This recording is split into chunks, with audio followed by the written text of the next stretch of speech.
It was a typical and boring afternoon in calculus class, but since it was Friday during the 7th period, everyone felt relieved that the week was nearly over and the much-anticipated spring break was finally approaching.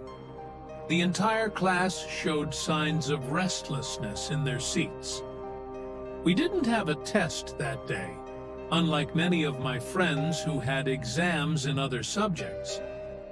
Midway through the class, our teacher, known for being quite laid back, decided to break the routine and suggested we play Sparkle Calm, an interactive game. We were doing a brand logo challenge when it all happened. I vividly remember a friend answering a question about Adidas, and right after that, the principal's voice echoed through the PA system. He sounded agitated, almost panicked, as he announced that this was not a drill and that everyone needed to go into lockdown immediately. A chill ran down my spine, and I noticed the tense expression on the teacher's face as he quickly turned off the lights and guided us to the farthest corner of the room. We sat in complete silence for about 2 minutes until the familiar hum from the electrical panel at the back of the room stopped, indicating that the power had been cut. Silent glances were exchanged among the students, making it clear that the situation was serious. Shortly after, we heard frantic screams echoing down the hallway. A man was shouting terrifying threats, causing 2 girls in the room to start quietly crying, which only heightened our fear. The screams grew closer to our room, and suddenly, loud banging on the lockers began. "I'll kill every one of you!" he yelled.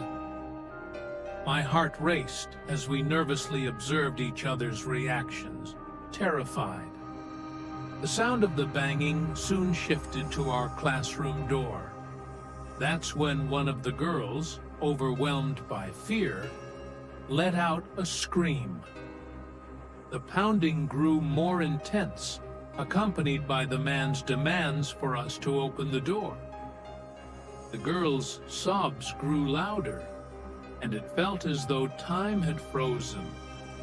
Eventually, however, the man moved down the corridor, still shouting like a madman, until his steps and voice faded away. We waited for about 10 minutes, which felt like an eternity. The principal then spoke again through the PA system, explaining that a mentally unstable man had entered the school and attacked the receptionist, who fled the building in distress.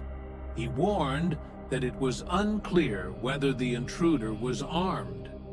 Since there were no cameras or proper security at the time, the school was vulnerable to incidents like this.